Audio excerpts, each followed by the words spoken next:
मोहतरम दोस्तों, अस्सलाम वालेकुम। दोस्तों, पिछले साल आपने देखा होगा कि रेलवे सेक्टर और डिफेंस सेक्टर में बहुत अच्छा पैसा बनाया है लोगों ने।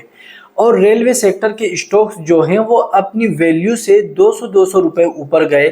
और डिफेंस सेक्टर्स के जो स्टॉक हैं वो भी काफ़ी ऊपर गए और बहुत से लोगों ने उनमें बहुत अच्छा प्रॉफिट बनाया। लेकिन बदकिस्मती है उन लोगों के लिए जिन्होंने उन्हें खरीदना 200 पर था, खरीद लिया 420 पर, 430 पर या 450 पर। और उनके लिए ये टेंशन की बात है। देखिए, कोई भी स्टॉक्स एक मर्तबा ज़रूर अपनी वैल्यू को क्रॉस करता है, लेकिन वो अपनी वैल्यू पर बड़ा फास्ट आता है, ये आपको ध्यान रखना है। अगर आप किसी भी स्टॉक को लेते हैं और उसकी वैल्यू होती है 300 रुपये और वो 500 रुपये पर है, तो ये ज़रूरी नहीं कि वो 700-800 जाएगा। ये ज़रूरी है कि वो अपनी वैल्यू पर ज़रूर आएगा। मार्केट एक छोटा सा झटका देगी, वो 20% नीचे, 10% नीचे। इसकी क्या वजह है? इसकी वजह यह है कि वो अपनी जगह से अलग है, उसकी वो जगह ही नहीं है, वहाँ पर उसको नहीं होना चाहिए जहाँ पर वो है। तो इसी जगह पर हमने स्टॉक्स खरीद रखे हैं। भला बताइए प्रॉफिट कैसे हो सकता है? मैं बार बार बोला करता हूँ कि भाई सीख लीजिए, समझ लीजिए, कैसे भी सीखिए। यूट्यूब पर बहुत वीडियोस अवेलेबल हैं, अगर आप सीखना चाहें तो सीख सकते हैं। तो दोस्तों, कई सेक्टर्स में पैसा बना है और बनेगा, ऐसा नहीं है कि बन चुका अब और नहीं बनेगा। पैसा बनता आया है और बनता जाएगा आगे तक। ये मार्केट है, ऊपर जाना नीचे आना इसका काम है। हमारा काम क्या है? हमारा काम है अच्छे और सस्ते स्टॉक को लेना, या उसे सही जगह पर लेना, या उसकी परफॉर्म करने से पहले उसको लेना। अब परफॉर्म ख़त्म हो गई, आप वहाँ पर पहुँच रहे हैं परफॉर्म देखने के लिए, आपको परफॉर्म नहीं दिखेगी। आपको दिखेगा सिर्फ वहाँ पर कुछ नज़ारा या फिर भीड़ भाड़। आपको फ़ायदा कुछ नहीं होगा सिवाय सर दर्द के। समझ गए? अगर आप किसी का परफॉर्म देखना चाहते हैं तो आपको परफॉर्म से पहले वहाँ पर हाजिर होना होगा। चाहे आप 1 घंटा पहले आए, 2 घंटा पहले आए, 5 घंटा पहले आ जाए, आपको परफॉर्म दिख जाता है। इसी तरह स्टॉक की बात है। अगर आप प्रॉफिट लेना चाहते हैं तो प्रॉफिट बनाने की जगह से पहले आपको वहाँ पर आना होगा। जब प्रॉफिट बन जाता है फिर उसके बाद अगर आप वहाँ पर आते हैं तो आप फंसेंगे। और जो नीचे लोग स्टॉक को खरीद कर बैठे हुए हैं, जब वो अपना स्टॉक्स बेचेंगे वो स्टॉक फिर आपके पल्ले पड़ेंगे। तो भला बताइए प्रॉफिट कैसे बनेगा? नहीं बन सकता। तो इसीलिए अच्छे सेक्टर्स को चुनिए, अच्छे स्टॉक्स को चुनिए और सही जगह पर एंट्री कीजिए। ये सबसे अहम है मार्केट के लिए। अगर आप ये चीज़ सीख जाते हैं, समझ जाते हैं और इस पर काम करते हैं तो इंशाल्लाह आपको फ़ायदा भी ज़रूर होता है। तो आइए कुछ ऐसे सेक्टर्स की बात करते हैं जो आने वाले सालों में बहुत अच्छा परफॉर्म कर सकती है। उसके पीछे एक वजह है। वजह यह है कि अब इंडियन गवर्नमेंट जो है वो ज़्यादा से ज़्यादा फोकस इस चीज़ पर कर रही है कि जो बाहर की कंपनियां इंडिया के लिए काम करती हैं या मैन्युफैक्चरिंग करती हैं, उन सबको चाहिए कि वो इंडिया के अंदर ही अपना काम करे, यहीं से मैन्युफैक्चरिंग करे या यहीं पर अपनी स्टोर बनाए और फिर इंडिया के लोगों से वो पैसा ले, ताकि इससे इंडियन सरकार को भी फ़ायदा हो और यहाँ के जो लोग हैं उनके लिए रोज़गार भी पैदा हो सके। तो ऐसा होगा, ऐसा नहीं है कि नहीं हो सकता, होना ज़रूर है। आपको बता दूं, मोबाइल्स जो हैं पहले इंडिया के अंदर एक भी नहीं बनता था, अब कई कंपनियां इंडिया के अंदर मोबाइल बना रही है। आपने देखा होगा कि पहले जो है इलेक्ट्रॉनिक सिस्टम या इलेक्ट्रॉनिक गैजेट इंडिया के अंदर नहीं बनते थे। फिर विप्रो आया और भी कई कंपनियां आई, इन्होंने इलेक्ट्रॉनिक में कदम रखा और वहाँ पर अपनी पहचान बनाई। और अब इलेक्ट्रॉनिक के अंदर इंडिया के जो लोग हैं वो काम कर रहे हैं, कंपनियां अच्छे प्रोडक्ट बना रही है और अच्छा प्रॉफिट जनरेट कर रही है, तो इससे वहाँ के स्टॉक से भी जा रहे हैं ऊपर की तरफ। तो ये चीज़ें होती हैं समझने के लिए। जब आप इन चीज़ों को समझ जाते हैं, जब आप इन चीज़ों पर नज़र रखते हैं तो आपको फ़ायदा भी ज़रूर होता है। और ये चीज़ काम करती है लॉन्ग टर्म के लिए, उन लोगों के लिए जो सिर्फ स्टॉक मार्केट में इन्वेस्टेड रहना चाहते हैं। तो देखिए, इस चीज़ को समझ जाइए कि इंडिया के अंदर पहले क्या होता था कि जो ये आप कंपनियां देखते होंगे, इंस्टाग्राम है, व्हाट्सएप है, फेसबुक है, इसके जो मालिक है उनका नाम है मेटा कंपनी, जो ज़करबर्ग की है।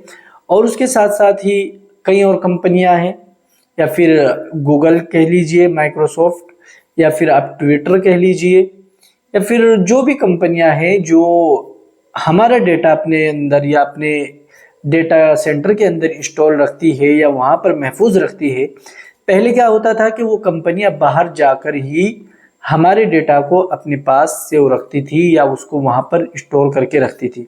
लेकिन इंडियन गवर्नमेंट ने अब ये चीज़ लागू कर दी है कि आपको इंडिया के अंदर रहकर अपने डेटा सेंटर्स बनाने होंगे और इंडियन लोगों का जो डेटा है वो इंडिया के अंदर ही रखना होगा, उसको बाहर नहीं लेकर जाना है। उसकी वजह है ताकि हैकर्स जो है वो इस चीज़ में कामयाब ना हो लोगों को परेशान करने में। तो इसी वजह से हैकर्स का जो है काम ढीला पड़ेगा और जो ये कंपनियां हैं इनको इंडिया के अंदर आना पड़ेगा, यहाँ पर रोजगार भी बनेगा और कंपनियां जल्द अच्छा प्रॉफिट बनाएंगी और इंडिया को ज़्यादा फायदा होगा, कंपनियां जल्द आगे बढ़ेंगी।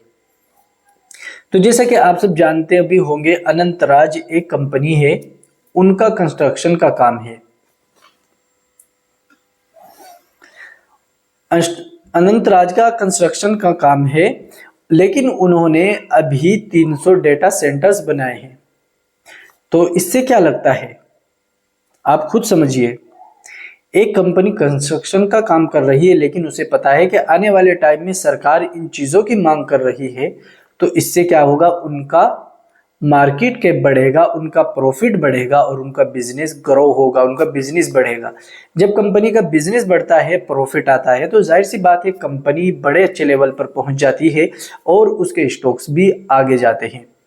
तो अनंतराज एक कंपनी है कंस्ट्रक्शन की जो कि डेटाबेस बना रही है और इसने 300 से ज़्यादा शायद डेटाबेस बना रहे हैं, आप गूगल पर चेक करिएगा। ये एक जानकारी के लिए मैं आपको बता रहा हूँ, आप इसको रिकमेंडेशन बिल्कुल ना समझें। और दोस्तों इसी के साथ साथ आपको एक चीज़ और समझनी चाहिए, जैसा कि इलेक्ट्रॉनिक सिस्टम है, इलेक्ट्रॉनिक गैजेट्स हैं या फिर इलेक्ट्रॉनिक्स जो भी चीज़ें हैं, खासकर मोबाइल्स, अब मोबाइल्स भी इंडिया में बनेंगे, उसके लिए कई चीज़ों की ज़रूरत होगी। जैसा कि आपको मालूम भी होगा कि डिक्सन एक कंपनी है, अगर आप उसे इस्लामिक स्टॉक में चेक करेंगे कि ये हलाल है या हराम, तो वहाँ पर इसे म्यूट बताया गया है। ये एक ऐसी कंपनी है कि जो आने वाले वक्त में ओप्पो, वीवो या फिर गूगल पिक्सल्स के जो कम मोबाइल्स आ रहे हैं उनके मोबाइल ही इंडिया के अंदर बनाएगी। और भी कई कंपनियां हैं जो भी इलेक्ट्रॉनिक काम करते हैं, जैसा कि HBL पावर है, अमर राजा बैटरी का सरदार है, और उसी के साथ साथ और भी कई कंपनियां हैं। आप खुद भी चेक करिए और इन चीज़ों को जहन में रखिए और ऐसे ही काम करिए।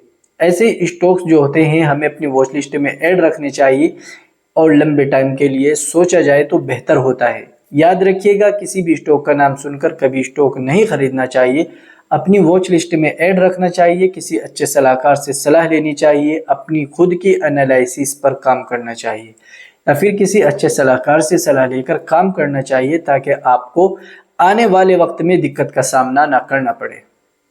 जब आप इन चीज़ों को अपनी प्रैक्टिस में लाएंगे और आप इन पर काम करेंगे तो आपको फ़ायदा भी ज़रूर होगा। देखिए, मैं आपको ये कहा करता हूँ कि अगर आप मुझसे जुड़ना चाहते हैं, अगर आप चाहते हैं कि आपके लिए मैं कोई रहनुमाई करूँ, तो आप हमारे स्टॉक में अपना अकाउंट ओपन करिए, जिसका लिंक आपको वीडियो के डिस्क्रिप्शन में मिल जाएगा। वहाँ पर जाकर अपना अकाउंट ओपन करिए और उसका यूज़र ID हमारे मोबाइल नंबर पर सेंड कर दीजिए। हमने वीडियो के डिस्क्रिप्शन में मोबाइल नंबर भी डाल रखा है। और दोस्तों इसी के साथ साथ स्टॉक मार्केट को सीखिए, समझिए, किसी स्ट्रेटजी के साथ काम कीजिए। अगर आप मुझसे सीखना चाहते हैं तो मैंने तमाम पर वीडियोस बनाकर ज्वाइन बटन में डाल रखी हैं, चाहे वो स्विंग ट्रेड हो, चाहे वो सब्बल कैंडल स्टिक पैटर्न्स हो, या फिर लॉन्ग टर्म का हो, या फिर शॉर्ट ट्रेड हो, BTST हो, चार्ट पैटर्न्स हो, फंडामेंटल्स हो, या फिर कैंडल स्टिक पैटर्न्स हो, तमाम वीडियोस आपको हमारी ज्वाइन बटन में मिलेंगी इंशाल्लाह।